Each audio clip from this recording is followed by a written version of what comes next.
আসসালামু আলাইকুম। এই ভিডিওতে আমি লালি গুড় বানানোর জন্য রস তৈরি করার পদ্ধতি দেখাবো। এই উদ্দেশ্যে সকাল সকাল আমি আর দাদি খেজুরের বাগানে চলে এসেছি। গাছ থেকে সমস্ত রসের হাঁড়ি নামানোর পর রসগুলো সেকে একটি পাত্রে ঢেলে পাত্রটি চুলার উপর দিয়ে চুলাতে দাদি আগুন ধরাচ্ছে। সকাল সকাল কুয়াশাতে খড়ি ভিজে থাকার কারণে আগুন ধরতে কিছুক্ষণ সময় লাগছে। রস জাল দেওয়ার জন্য কোনো খড়ি কিনতে হয় না। রস লাগানোর জন্য যখন গাছ পরিষ্কার করে সেই খড়ি তখন রেখে দেয়। দেখেন চুলাটা কত বড় এবং কত সুন্দর ডিজাইন করে বানানো। ধোঁয়া বের হওয়ার জন্য এখানে একটি বড় ফুটা রেখেছে। এই চুলাটি অনেক বড়, পাত্রের মাপ করে চুলাটি বানানো হয়েছে। এখানে ছাই বের করার জন্য একটি ফুটা রেখেছে। এখন আগুন অনেক জোরে জোরে জ্বলছে, কারণ শুরুর দিকে রস অনেক ঠান্ডা থাকে, তাই এখন জোরে জোরে জাল দিচ্ছে। রস গরম হওয়া পর্যন্ত এভাবে জোরে জাল চলতে থাকবে। যখন রসে বলক উঠে যাবে তখন জাল দেওয়ার পরিমাণ কিছুটা কমাবে, না হলে রস পুড়ে যাবে। এই হাঁড়িগুলো দিয়ে গাছে রস পাতে। এখানে কয়েকটি হাঁড়ি বড়, আবার কয়েকটি হাঁড়ি ছোট। হাঁড়ি ছোট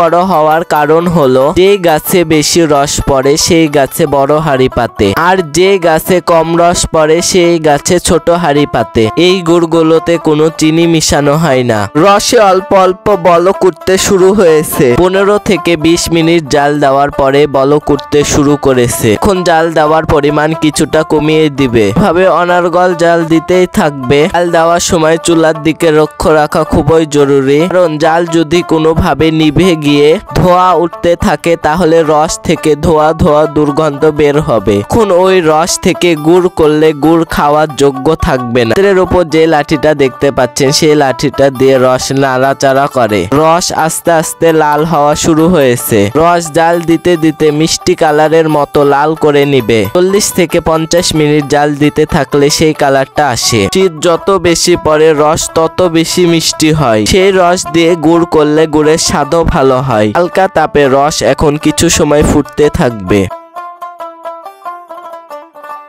রস থেকে এখন ফেনা উঠতে শুরু করেছে। এভাবে থাকার পর ফেনা আরো বেশি উঠতে থাকবে। একসাথে যখন অনেক ফেনা হবে তখন ফেনাগুলো সেকে ফেলে দেবে। রস থেকে গুড় বানানোর জন্য অনেক দক্ষ হতে হয়। কোনো জায়গায় একটু ভুল হলে সেই রস দিয়ে আর গুড় করা যাবে না। ফেনা অনেক হয়ে গেছে, তাই দাদি সেকনা দিয়ে তোলা শুরু করেছে। ফেনাগুলো একটি হাঁড়িতে জড়ো করছে। সেগুলো বাসায় নিয়ে গিয়ে গরু বা ছাগলকে খাওয়াবে। এভাবে এখন ফেনা উঠতেই থাকবে, আর দাদি সেগুলো তুলে হাঁড়িতে জমা করবে। এখনো পরিপূর্ণ গুড় হতে 1 থেকে 1.5 ঘন্টা সময় লাগবে। এখন আস্তে আস্তে চুলায় জাল চলবে আর রস লাল হবে। অন্য ভিডিওতে গুড় তৈরি হওয়ার বাকি কাজগুলো দেখাবো। আপনারাও চ্যানেলটি সাবস্ক্রাইব করে নিন।